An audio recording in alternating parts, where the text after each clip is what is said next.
What if the story you think you already understand was never the real story at all? What if one quiet remark, never meant for headlines, never meant for you, became the spark that set an entire narrative on fire? And what if the reason it refuses to die has less to do with truth and more to do with power, desire, and the stories we want to believe about certain women?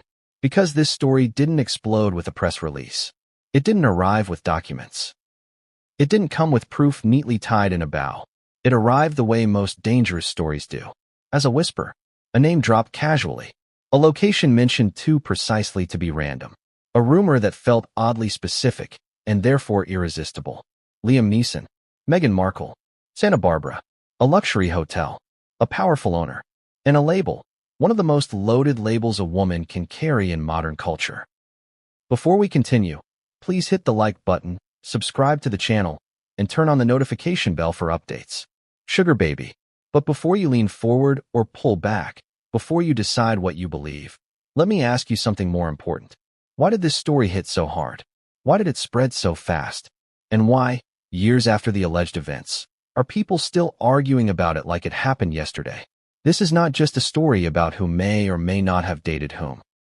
This is a story about how narratives are built, how reputations are reshaped, how silence speaks louder than denial, and how, once a woman enters a certain level of power, her past stops belonging to her. Let's slow down, because speed is how misinformation wins. Picture this: a private conversation, not a stage, not a microphone, not a carefully lit interview couch, just a moment where someone speaks freely, maybe too freely. And suddenly, that moment is no longer private. Someone repeats it. Someone else embellishes it. Another person adds context that may or may not have existed. And before you know it, the internet is doing what it does best, connecting dots that may not belong together. Now here's where things get uncomfortable. The name Liam Neeson carries weight. Decades of credibility. A reputation for blunt honesty. A persona that feels grounded, serious, almost immune to tabloid nonsense. So when his name becomes attached to a rumor, even indirectly, people listen differently. Not because he confirmed anything, not because he released a statement, but because in the court of public opinion, credibility is contagious. And once that credibility brushes up against a controversial figure like Meghan Markle, the reaction is explosive. Because Meghan Markle is not just a celebrity. She is a symbol. To some, she represents ambition. To others, disruption. To others still, betrayal. Of tradition, of monarchy, of expectation. And symbols attract projection. Now add Santa Barbara to the mix. Not Los Angeles. Not New York. Santa Barbara. A place known not for chaos, but for controlled privacy. For wealth that doesn't shout. For luxury that hides behind gates, trees, and discretion. A place where people don't accidentally end up. Which raises a question. Why there? Why that hotel? Why that owner? And why do so many people seem convinced that these details mean something, even without proof? Here's the contradiction that sits at the heart of this story. On one hand, there is no verified evidence that confirms the most extreme claims being circulated online. No contracts, no photos, no public acknowledgments. On the other hand, the story refuses to disappear. And stories don't persist like this unless they feed something deeper. Suspicion, resentment, fascination with power dynamics. And let's be honest, judgment. Because when a woman rises quickly in elite spaces, people don't ask what she did right. They ask who helped her. They ask who she knew. They ask what she traded. This is not new. Hollywood has always been brutal in this way. Royal institutions, even more so. And Meghan Markle sits at the intersection of both. An actress who didn't become a superstar. A woman who married into the most rigid hierarchy on earth. A public figure who refuses to stay quiet or small. That combination makes people uncomfortable. And discomfort breeds stories. But here's what makes this particular narrative dangerous. It dresses itself up as insider knowledge. It uses just enough specificity to feel real. A hotel name, a location, a powerful man behind closed doors. And then it attaches one of the most morally charged labels in our culture. Sugar baby. Not girlfriend. Not companion. Not even rumored partner. Sugar baby. A word designed to strip complexity. A word that flattens consent, ambition, and agency into something transactional and shameful. So let me ask you directly. When you hear that label, what do you feel? Disgust? Curiosity? Satisfaction? And more importantly, why? Because this story doesn't survive on evidence. It survives on emotional response, on the idea that behind every successful woman must be a deal, on the belief that power is always exchanged sexually, on the fantasy that status is never earned, only traded. But then there's another layer. Why now? Why does this rumor resurface again and again, often at moments when Meghan Markle's public image is already under pressure? Why does it reappear when documentaries drop, when lawsuits make headlines, when the public narrative feels unstable? Timing is rarely accidental, and neither is silence. You might notice something strange. Despite the noise, despite the endless commentary, there is no dramatic legal showdown. No aggressive cease and desist campaign. No public breakdown of facts. Just absence. And absence invites interpretation. Some see silence as guilt. Others see it as strategy, because engaging with rumors can legitimize them, and denying every allegation can become a full-time job. But silence also allows others to control the story. Which brings us to the most unsettling possibility of all. What if this story isn't about exposing truth? What if it's about maintaining hierarchy? About reminding a woman that no matter how high she climbs, her past can be rewritten by people who were never there? Because here's the thing. In elite circles, power isn't just money. It's narrative control. Who gets believed? Who gets doubted? Whose word is enough? And whose never is? And once a rumor attaches itself to power, it doesn't need proof to feel true. It just needs repetition. So today, we're not here to declare guilt or innocence. We're here to examine how this story was born, why it grew, who benefits from it, and what it reveals, not about Meghan Markle alone, but about us. About the culture that consumes these stories. About the appetite for scandal disguised as insight. About the way we confuse confidence with calculation. Because by the end of this journey, you may realize something uncomfortable. The most shocking part of this story isn't who allegedly dated whom. It's how easily we accept narratives that punish women for wanting more. And the deeper we go, the more complicated it becomes. Because the next part of this story doesn't begin with Meghan Markle at all. It begins with a single comment, a moment, a name spoken aloud, and the question of whether that moment was ever meant to leave the room. Did you notice how this story never begins with a document? It never starts with a photograph. No timestamp. No official confirmation. It always begins the same way, with something Liam Neeson allegedly said. That's the fuse. And once you understand how that fuse was lit, you start to see why everything that followed felt inevitable. Because in Hollywood, the most powerful weapon isn't proof. It's implication. The comment, at least as it's been repeated, wasn't delivered from a podium. It wasn't part of an interview. It wasn't even meant to be memorable. That's what makes it dangerous. It was casual, offhand, the kind of remark people make when they assume the room is safe. And those are the moments where reputations quietly change direction. Here's what's important to understand right away. There is no verified transcript, no recording, no signed statement. What exists instead is something far more slippery. A chain of retellings. Someone says they heard it from someone who was there. Someone else claims it was repeated at a dinner. Another person swears it was mentioned during a conversation about Hollywood dating circles. Each retelling slightly different. Each one more confident than the last. And yet, the core elements never change. Liam Neeson, Meghan Markle, Santa Barbara, a hotel. Why does that matter? Because rumors don't survive unless they anchor themselves to recognizable landmarks. Names people trust, places people associate with secrecy, details that feel too specific to be random. That's how the brain is tricked into acceptance. Let's talk about Liam Neeson for a moment.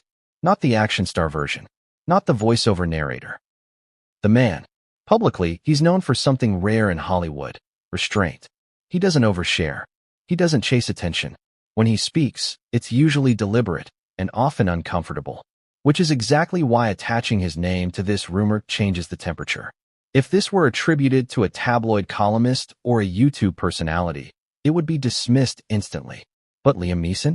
That makes people pause, because people believe credibility transfers through proximity.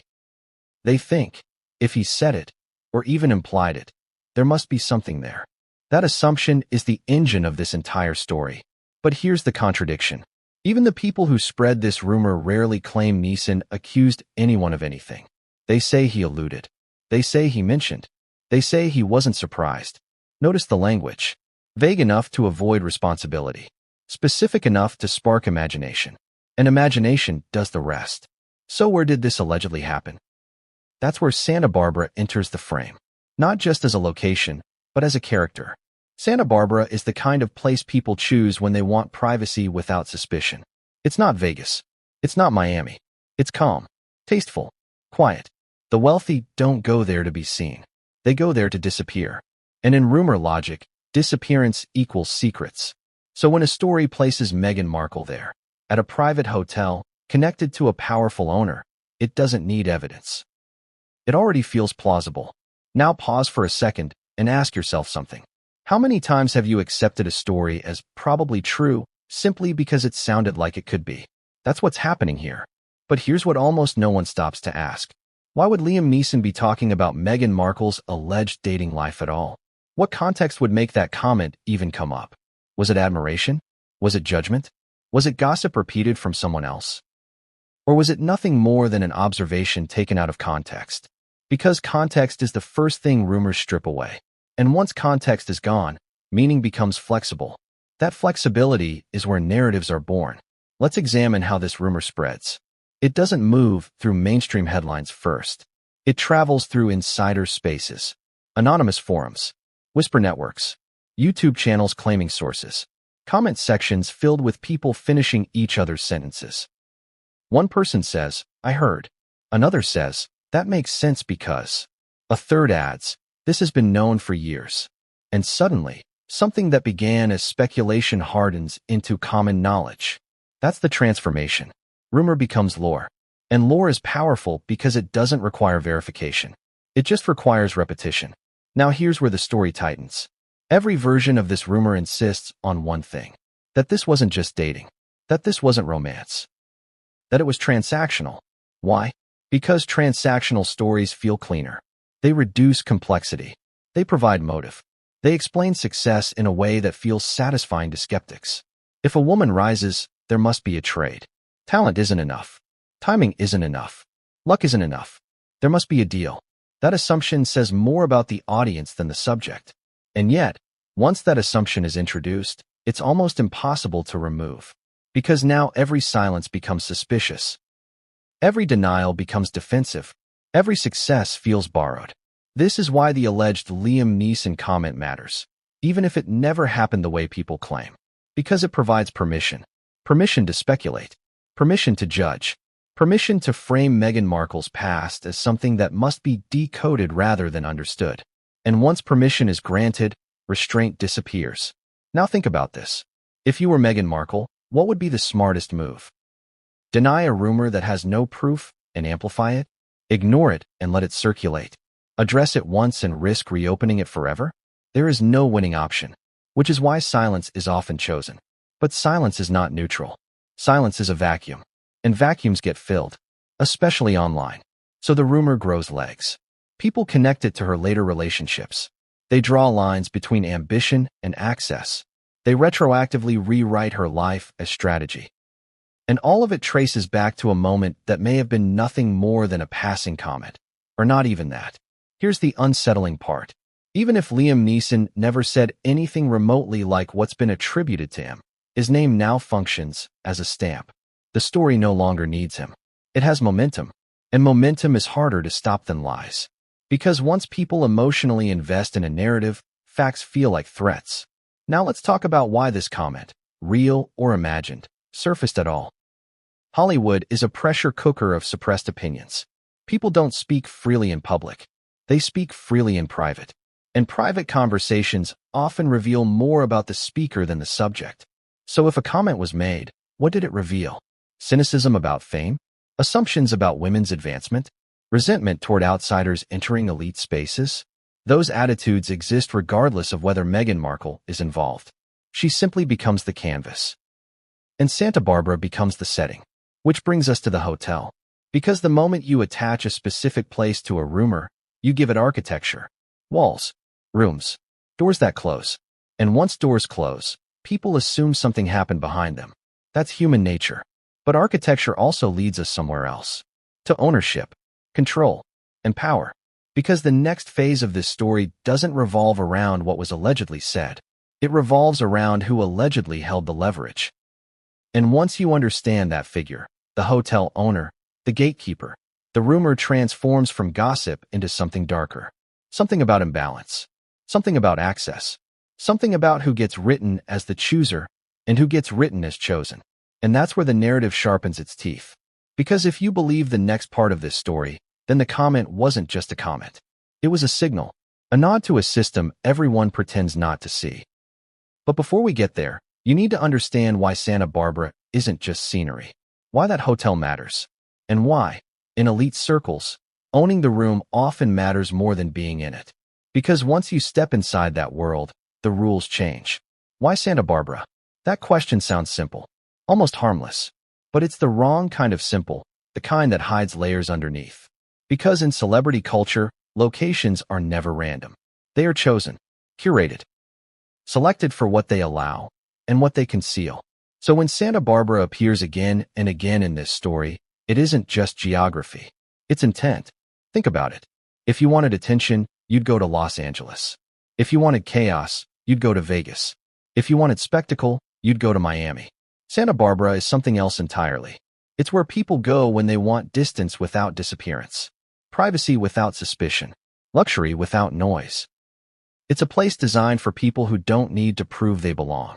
And that matters, because rumors thrive in places where confirmation is impossible. Santa Barbara is filled with estates hidden behind hedges, hotels designed to feel like private residences, and staff trained not just to serve, but to forget. In elite circles, discretion isn't a courtesy. It's currency. That's why the wealthy love it there. That's why celebrities trust it. And that's why, when a story anchors itself in Santa Barbara, it instantly feels plausible. Now here's something most people don't realize. Many of the most powerful deals in entertainment don't happen in boardrooms. They happen at dinner tables, in quiet bars, in hotel lounges where phones are left face down.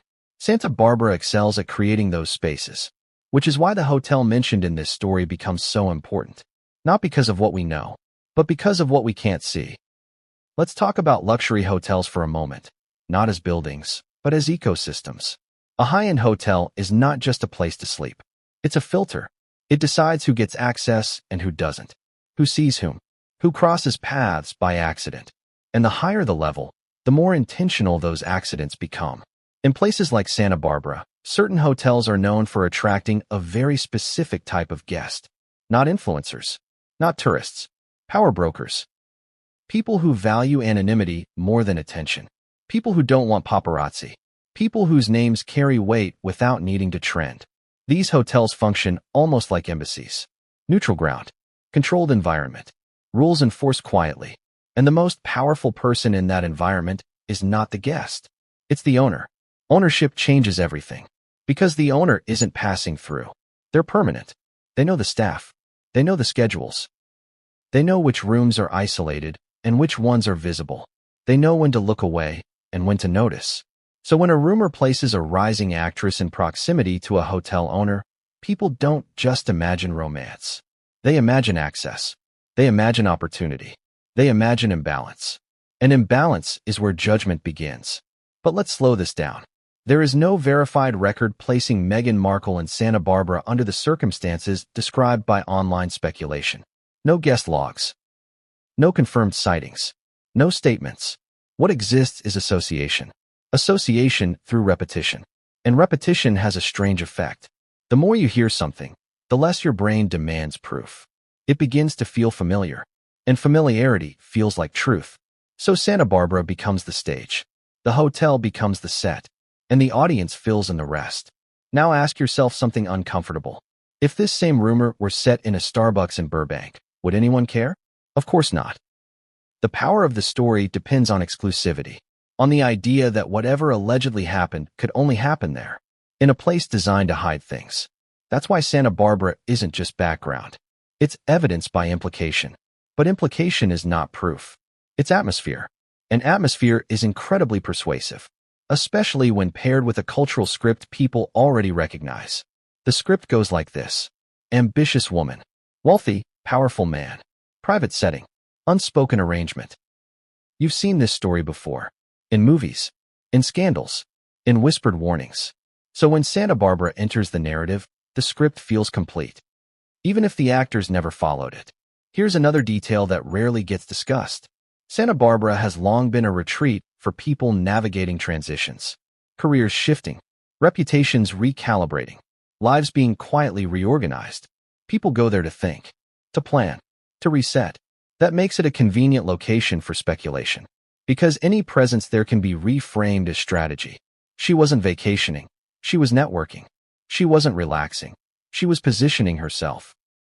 Those assumptions stick easily in a place associated with power. Now let's talk about the hotel owner. Not who they are yet, but what they represent. In stories like this, the owner becomes a symbol.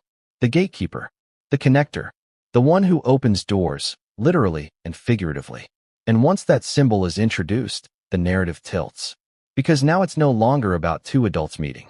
It's about leverage, about what someone might gain, about what someone might owe. And that's where the label appears. Sugar baby, not as a description, but as a verdict. A verdict passed without trial, without testimony, without evidence, just implication. An implication is enough. But here's the contradiction that rarely gets acknowledged.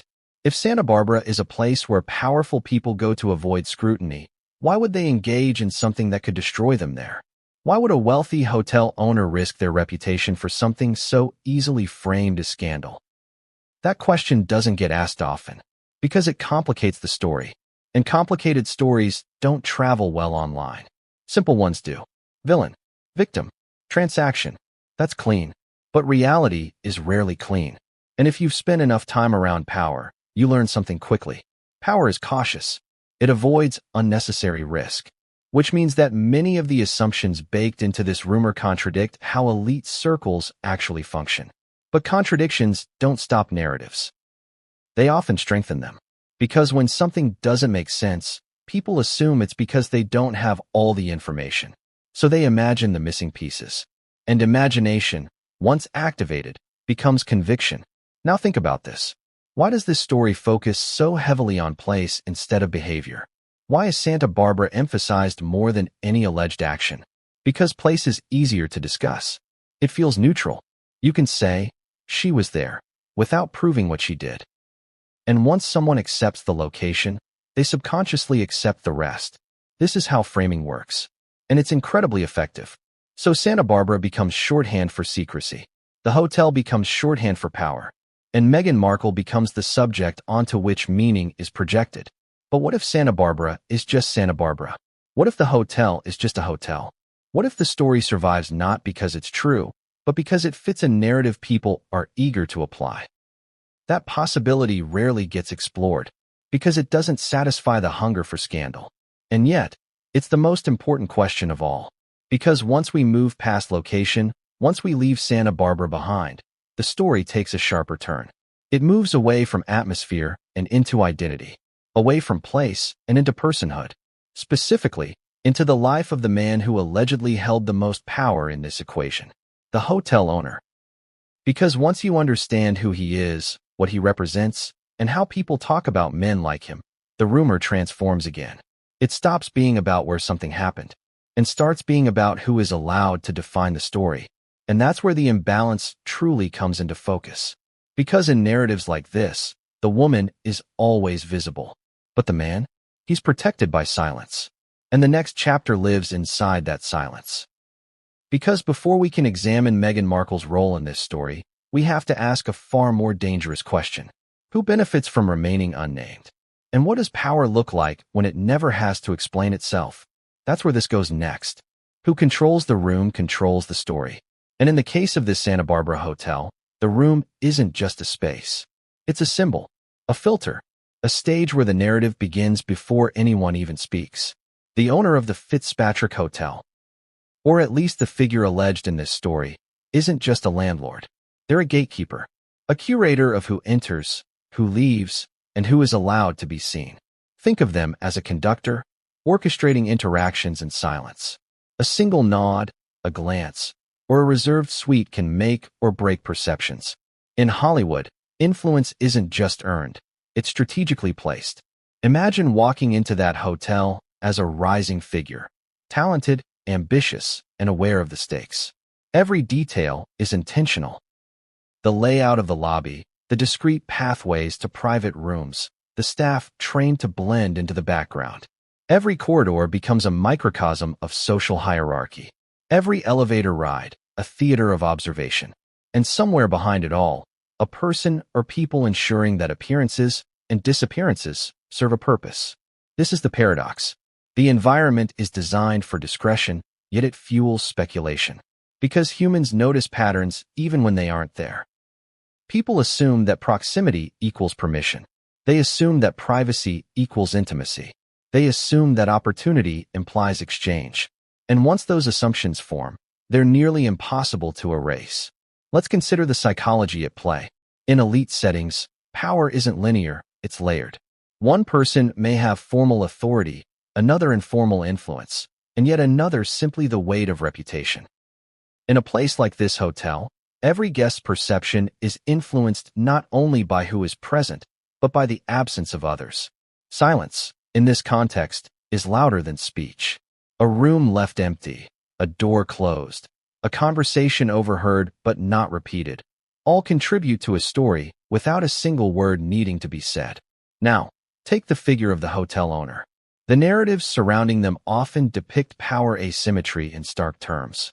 Wealth, control, and access consolidated in one individual. It's easy for the imagination to translate that into transactional storytelling. And this is where the sugar baby label enters. Not necessarily as fact, but as shorthand, a cognitive shortcut. People see ambition in a woman, wealth in a man, privacy in the setting, and the mind completes the narrative. Yet, here's the contradiction. People rarely ask whether such exchanges are real. They rarely question the assumptions that underpin them. They skip the nuance. They leap to moral verdicts. And once a narrative feels morally satisfying, it solidifies. Proof is no longer required. Consensus replaces evidence. This is compounded by how stories move online. When a whisper reaches the internet, it becomes recursive. Forums, social media platforms, and content creators amplify and embellish. Someone hears a version, adds context, and passes it on. The rumor evolves as it travels. Repetition lends it legitimacy. The story gains velocity, not veracity. At this point, the narrative has multiple engines driving it. Location, power dynamics, the allure of secrecy, human imagination, and the amplifying force of the internet. Each engine reinforces the other. Santa Barbara provides a stage. The hotel owner provides authority. The alleged participant provides a focal point. And the online ecosystem provides speed and reach. But the story's persistence is not random. It thrives because it resonates with pre-existing cultural scripts. Ambition, success, sexuality, secrecy. These elements trigger deep-seated assumptions about who deserves power and who doesn't. A woman's rise in elite circles is often viewed through a lens of negotiation, leverage, or transaction. And this lens colors everything we hear, see, and believe. Now, consider the implications. The focus shifts from actual events to perception. Whether the alleged events occurred becomes secondary to the story they generate. And perception is often shaped by who gets to remain silent. The hotel owner is largely absent from public commentary. Protected by discretion, privacy, and influence, they are invisible in the narrative, even as the story revolves around them. Meanwhile, the woman, the alleged participant, is highly visible. Every word, every move, every past choice becomes fodder. This imbalance illustrates a deeper point. In certain power structures, visibility equals vulnerability, and absence equals control. Stories like this endure because they expose that asymmetry. They highlight who can operate without scrutiny and who is constantly subjected to interpretation. At the heart of it, this isn't just a rumor about a location, a person, or a conversation. It's about how society constructs narratives around gender, power, and ambition. It shows how speculation can masquerade as insight, how silence can be weaponized, how repetition can confer truth, and how easily complexity is flattened into labels that fit pre-existing beliefs. But the most unsettling aspect emerges when we shift from observation to intention. When people begin to assign motive, to imagine not just events, but purpose, they cross from curiosity into accusation. And in high-stakes environments like elite hotels or Hollywood circles, assumptions about motive can be as damaging as any verified fact. Now, we begin to see why this story doesn't just linger, it metastasizes. It persists because it feeds on societal scripts and cognitive shortcuts. Because the details, true or imagined, are internally coherent. Because the label is emotionally charged. Because repetition creates familiarity, and familiarity breeds conviction. And this is the bridge to the next chapter, understanding the participant herself. Not as a rumor, not as a label, not as a projection, but as a human being navigating ambition, opportunity, and public scrutiny. Because the story is about perception, but perception always starts with people. And when we turn the focus from environment to individual, the narrative sharpens. What follows is where rumor, perception, and human complexity collide, where agency meets speculation, where intention is interpreted as transaction. And that collision sets the stage for the questions everyone is dying to ask, but few are willing to confront. Who is truly in control of the story? Who benefits from its persistence? And what happens when visibility itself becomes a tool of influence? But before we can answer that, we need to rewind, to understand the participant before the narrative enveloped her, to see the ambitions, the circumstances, the decisions, and the moments where perception began to outpace reality. Before Meghan Markle became a household name, or a symbol in tabloid culture. She was a young actress navigating Hollywood, ambition in hand, aware of the rules, and aware of how invisible a misstep could make her. This is the part of the story that is almost always ignored.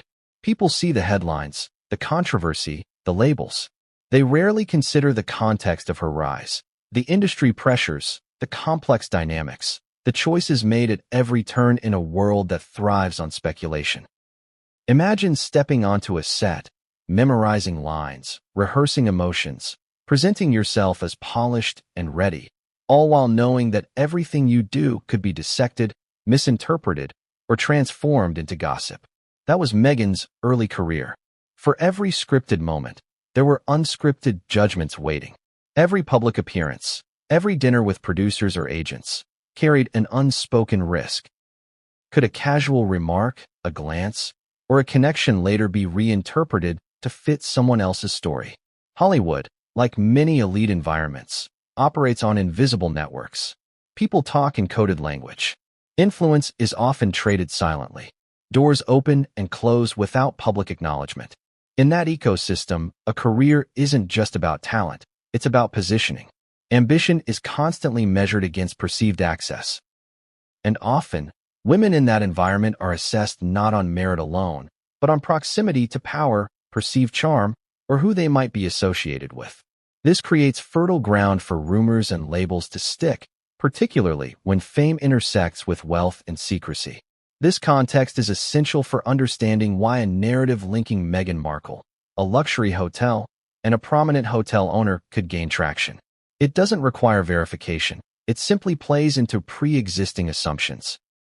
The environment of ambition, strategy, and discretion that she operated in is fertile ground for speculation. It doesn't mean the speculation is accurate. It means it feels plausible. In Hollywood, relationships are scrutinized intensely. Every dinner, every event, every meeting can be reinterpreted by observers who are only seeing the surface. And often, these observers add assumptions about intentions, creating narratives that may have little grounding in reality.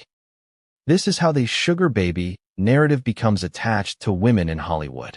It's a shorthand for ambition intersecting with wealth, an oversimplification, a moral shortcut, a way to make complex dynamics digestible for audiences craving drama.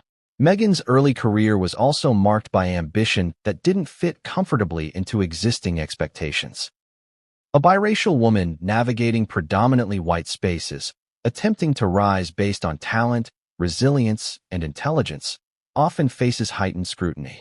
Any visibility she gained could be reframed through lenses of suspicion, envy, or preconceived cultural narratives. The same traits that might earn a man respect, assertiveness, strategic thinking, network building, could, when observed in a woman, be mischaracterized as transactional or manipulative. And this double standard sets the stage for rumors to not just exist, but thrive. By the time she reached the stage where her name could be linked to high-profile locations and powerful individuals, the narrative groundwork was already laid. Audiences were primed to interpret proximity as permission, ambition as arrangement, opportunity as exchange. This is the subtle but powerful mechanism through which reputations can be shaped by rumor without a single verified fact. It's here, in the intersection of environment, perception, and ambition, that the story shifts from location to identity. Because the narrative is no longer just about Santa Barbara, the hotel, or the owner. It is about Meghan Markle herself. Her visibility makes her a focal point. Every action is scrutinized. Every decision is interpreted. Every absence becomes suspicious. In elite circles, presence and visibility are a double-edged sword. They provide opportunity, but also vulnerability. Yet, while the narrative paints a simplified picture of ambition intersecting with power, reality is far more complex. Rising in Hollywood requires navigating a labyrinth of influence, cultivating relationships strategically, and making decisions with long-term consequences in mind. Not every association is transactional. Not every meeting has ulterior motives. Ambition itself is not a crime. And yet, narratives often reduce complex agency to moral judgment. This chapter is critical because it illustrates the human tendency to conflate visibility with culpability. People see a woman achieving, they see proximity to wealth, and they fill in gaps with assumptions rather than inquiry. This is the engine that propels labels like sugar baby into cultural consciousness. They do not require confirmation. They require plausibility and repetition. Moreover, this stage of Meghan Markle's life highlights the pressure of being observed by a public conditioned to interpret ambition as moral transaction. Every choice carries amplified weight. Every success invites scrutiny. Every private interaction risks becoming public fodder. And once speculation takes hold, the narrative begins to evolve independently of the person at its center. It's also important to note the role of timing. Rumors rarely appear randomly. They resurface at moments when the public is most receptive, when visibility is high, when controversies or documentaries are released, when narratives are already in flux. Timing interacts with perception to amplify the rumor, giving it more power than any factual foundation. This is why the same narrative can persist over years, with minor adjustments, while appearing new to different audiences. And here's where contradiction adds fuel. If Meghan Markle's career success is attributed solely to talent, the narrative seems incomplete to those seeking explanation. If it's attributed solely to opportunity, it seems unfair. But if it's attributed to strategy, networking, and skill, a more nuanced reality, it may not satisfy an audience craving simple morality. Therefore, ambiguity becomes essential to the persistence of the story. Ambiguity allows imagination to fill the gaps. And imagination, once activated, solidifies into perceived truth. So, as we examine the narrative trajectory, it's critical to differentiate between action, perception, and interpretation. Action involves verified events.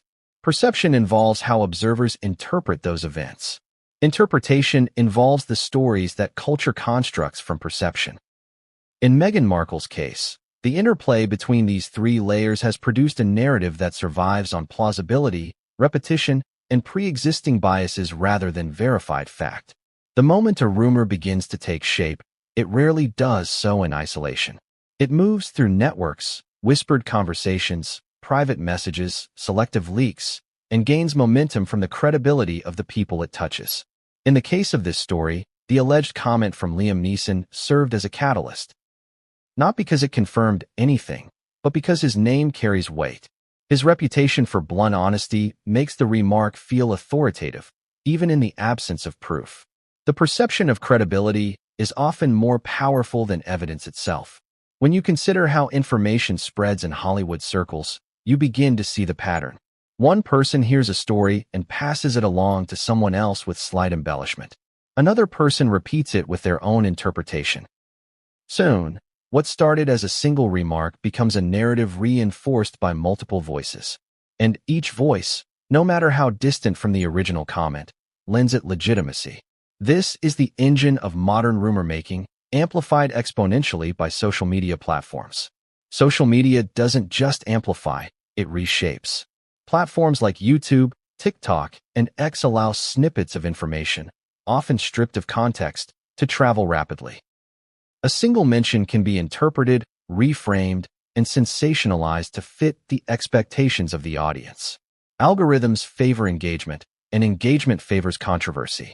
This is why the story linking Meghan Markle, Santa Barbara, and the hotel owner has persisted over years. It's emotionally compelling, visually suggestive, and socially intriguing. But the story is more than just a collection of retellings. It's also about the spaces in which it allegedly occurred.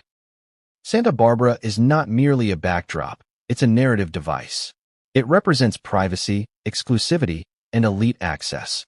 The hotel in question functions almost as a character itself. Its walls, rooms, and the discretion of its staff create an environment where imagination fills the gaps. Observers can picture private dinners, secluded suites, and whispered exchanges. And because these settings are inaccessible, the mind naturally completes the story with its own assumptions. The hotel owner's role is equally critical, though far less visible. In narratives like this, the power dynamics are often simplified. The owner as gatekeeper, the woman as recipient of access. But the reality of power in such environments is nuanced. The owner controls who enters, who is noticed, and what is visible, but the influence is subtle. A nod here, a reserved suite there, an attentive staff member quietly observing.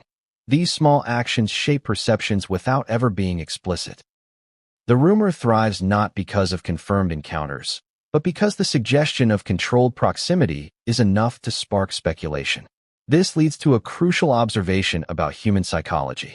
People are drawn to patterns, even where none exist. They assume intent behind opportunity. They conflate ambition with strategy, access with arrangement, presence with permission. This cognitive tendency makes the narrative feel plausible. And once plausibility is established, repetition solidifies it into perceived truth. Each retelling, each social media share, each discussion thread reinforces the mental model: a young actress, a powerful hotel owner, private space, implied arrangement. Yet, as we examine the mechanisms behind rumor propagation, contradictions emerge. Elite environments are designed for discretion, and those who navigate them successfully understand risk. Engaging in highly visible improprieties would threaten the very networks that support success. Therefore, many assumptions baked into the story about intentional transactions or moral compromise may contradict the operational reality of such spaces.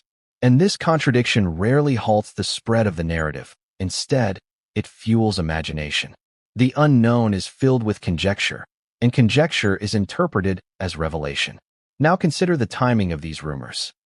They rarely emerge at random. Instead, they resurface at moments when public attention is high, during documentaries, lawsuits, or high-profile events. Timing intersects with plausibility to amplify reach. Audiences, primed by media cycles, are more likely to accept stories as credible when they fit the existing emotional or cultural context.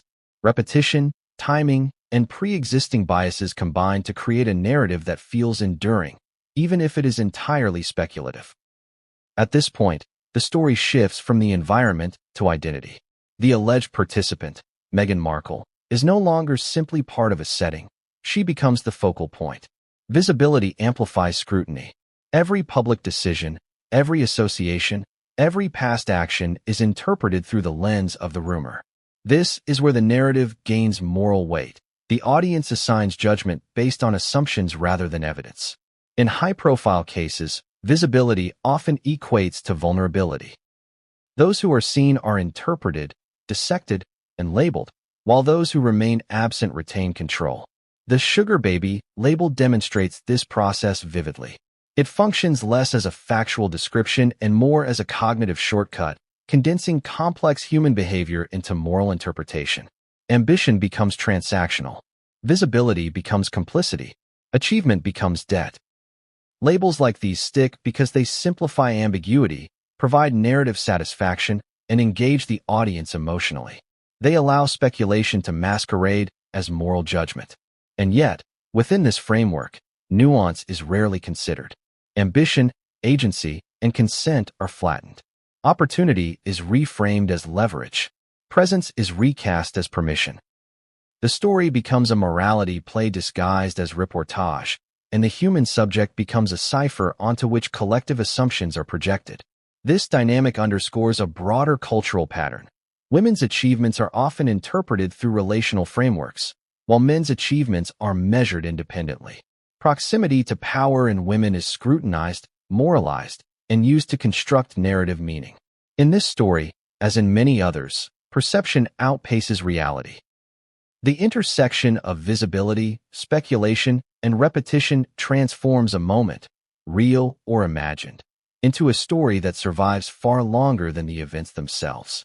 The next phase of the narrative focuses on how these dynamics intersect with historical and cultural assumptions. Why do certain environments, certain relationships, and certain individuals become focal points for speculation? How do societal expectations, gender norms, and cognitive biases interact to solidify rumor into perceived truth? And how does the persistence of such stories reveal more about the audience and culture than the alleged events themselves? Understanding these mechanisms is essential before examining the individual players and their roles. Only by dissecting the flow of rumor, the amplification of perception, and the human tendency to fill gaps with assumption can we appreciate why a single remark, casual or imagined, can catalyze a narrative that persists for years. Now, we turn to the person at the center of the story, Meghan Markle, not as a headline, not as a rumor, but as a human navigating ambition, opportunity, and scrutiny in a world designed to amplify perception over reality. To understand the persistence of this narrative, we must first understand the environment she entered and how every step she took was inevitably reframed through the lens of speculation. Meghan's early career was marked by careful choices. Each role, each public appearance, each professional connection was deliberate. Yet, in Hollywood, visibility is a double-edged sword. It provides opportunity but also invites interpretation. For women, particularly women of color, public success is often read as a combination of talent and transactional maneuvering rather than merit alone. This is the lens through which rumors like the Santa Barbara story are filtered. Picture this: a young actress at the start of her career, navigating meetings with producers, attending industry events, and building networks, all while knowing that every interaction could be scrutinized, misinterpreted, or amplified. In such an environment, proximity is never neutral. Who you meet, where you meet them, and how those meetings are observed all become part of a larger narrative. And once a narrative attaches itself to your name, it doesn't require verification. It only requires plausibility. This plausibility is why the story of Meghan allegedly meeting a powerful hotel owner in Santa Barbara gained traction. The location, the perceived power imbalance, and the allure of privacy create a perfect storm for speculation. It isn't that evidence exists. It's that the story fits a cognitive pattern people recognize: a woman ambitious, a man powerful, a secluded setting. The mind completes the story where facts are absent. Yet, as compelling as this narrative may seem, it overlooks an essential truth. Meghan's career advancement was also grounded in talent, strategy, and timing. She chose roles, navigated auditions, and made professional decisions with foresight. Ambition and opportunity intersected naturally. But in the court of public opinion, such nuance is often lost. Simplified moral narratives, labels like sugar baby, are easier to digest than the complexity of agency, effort, and circumstance. It's crucial to understand how gender and societal expectations shape these interpretations. Ambitious men in similar circumstances are often celebrated. Ambitious women are scrutinized. The same strategic networking that might be praised in a male actor is, when applied to a female actor, interpreted as transactional, manipulative, or morally questionable. This double standard fuels the persistence of stories like the Santa Barbara narrative, where implication replaces evidence and assumption replaces context. The narrative is further amplified by repetition. Each retelling, whether in tabloids, online forums, or social media commentary, solidifies the perceived plausibility. Over time, the story evolves independently of the original context, absorbing embellishments and interpretations. Every new iteration reinforces the connection between Meghan, the location, and the alleged power dynamic, regardless of its factual basis. But let's step back and consider another dimension: timing. Rumors rarely arise in a vacuum. They resurface at moments when public attention is heightened, during documentaries, legal disputes, or high-profile media coverage. When audiences are primed to consume scandal, speculation gains traction more easily. The recurrence of the Santa Barbara story is not accidental. It's a reflection of audience readiness and cultural appetite for drama. Now, consider the role of the hotel owner.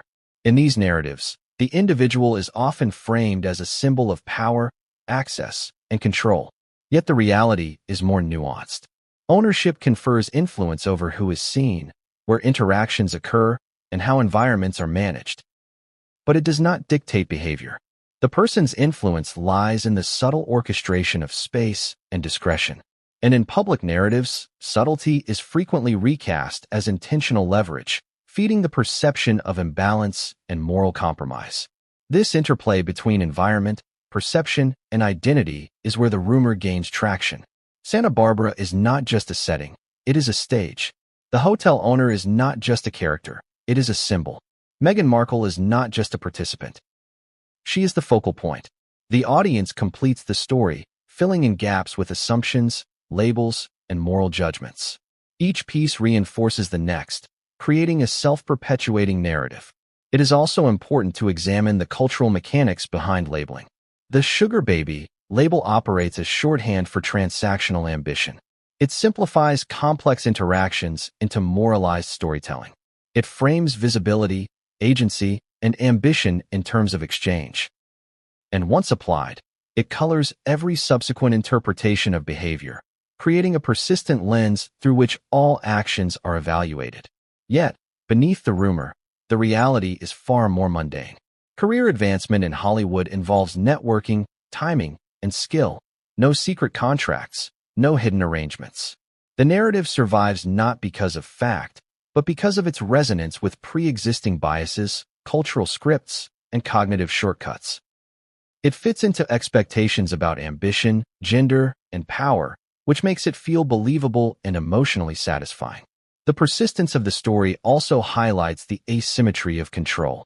Visibility creates vulnerability. Those who are seen are scrutinized, interpreted, and judged. Those who remain absent retain control over their narrative. In this case, the hotel owner and other figures in the background are largely invisible, protected by discretion. Meghan, as the visible participant, becomes the subject onto which stories, labels, and assumptions are projected. This imbalance is central to understanding why rumors endure. And this is where the story begins to intersect with social psychology. People are wired to notice patterns, assign motives, and fill gaps with assumptions. When visibility, perceived power, and privacy intersect, the mind constructs narratives that satisfy cognitive and emotional needs. Repetition reinforces these narratives, timing amplifies them, and cultural scripts validate them. The result is a story that persists independently of truth. Now we enter the realm where rumor becomes amplification, where a single comment, a perceived glance, or an offhand remark transforms into a story that seems to take on a life of its own. In the modern era, the engines of amplification are as powerful as the events themselves. Social media platforms, entertainment news outlets, content creators, and discussion forums all contribute to transforming plausibility into perceived truth. Once this machinery begins, a narrative no longer relies on verification. It relies on emotional resonance, repetition, and selective attention. Consider the initial spark, a comment allegedly made by Liam Neeson. Whether it happened exactly as reported or not is almost irrelevant at this point. The name alone carries authority. Neeson's reputation for honesty, bluntness, and gravitas imbues the story with credibility by association. This is the first phase of amplification, the attachment of perceived authority. The story suddenly feels real because a respected figure is connected to it, whether directly or through hearsay. The second phase is propagation through social networks. In Hollywood and online communities, information travels along social circuits where trust is assumed based on proximity, not proof. Someone hears a version of the story and shares it with someone they consider informed or credible. That person adds context, interpretation, or embellishment. The next person does the same, and soon the narrative has evolved, taking on details that may never have existed. Each iteration adds weight, polish, and plausibility. By the time it reaches a broader audience, the rumor feels like documented history. Social media algorithms accelerate this process. Content that provokes emotional responses, shock, indignation, curiosity, receives higher engagement, which platforms interpret as relevance. The algorithm rewards stories that attract attention, regardless of factual accuracy. As a result, the narrative linking Meghan Markle, Santa Barbara, and the hotel owner gains reach far beyond its initial context. Emotional resonance drives consumption, and consumption drives further amplification. A critical element here is selective attention. Audiences are predisposed to notice information that confirms existing beliefs or biases. In the case of Meghan Markle, cultural scripts about ambition, gender, and power are already active. People assume that her success and visibility are intertwined with strategic relationships. The story of a private meeting at a luxury hotel fits seamlessly into these scripts, making it more likely to be accepted and shared. This is compounded by the role of media intermediaries. YouTube channels, celebrity blogs, podcasts, and even mainstream outlets sometimes report on the story indirectly, framing it as alleged or rumored, while still providing exposure. Each mention reinforces familiarity, and familiarity feels like credibility.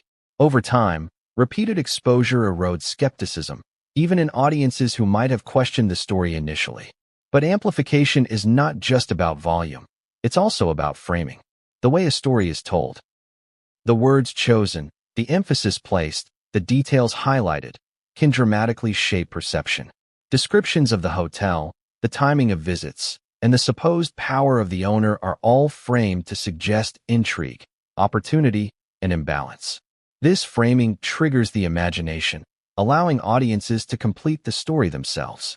The mind fills in gaps, and the narrative becomes more vivid and emotionally compelling than any factual account could. Another key factor is the absence of counter-narratives. Silence from the individuals involved, particularly those with power or influence, creates a vacuum.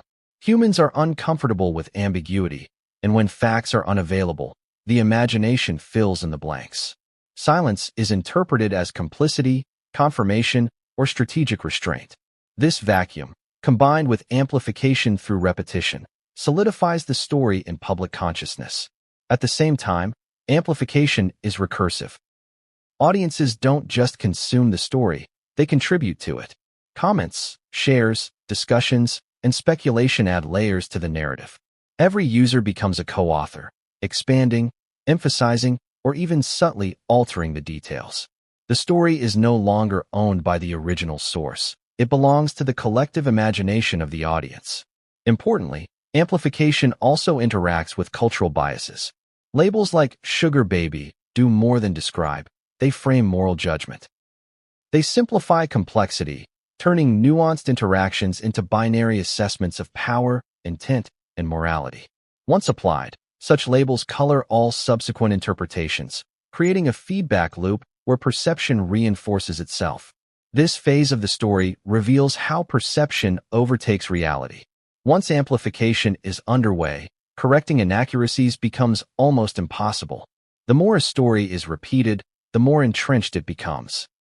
Even if later evidence contradicts initial claims, audiences often resist revision because the narrative has become emotionally and socially meaningful.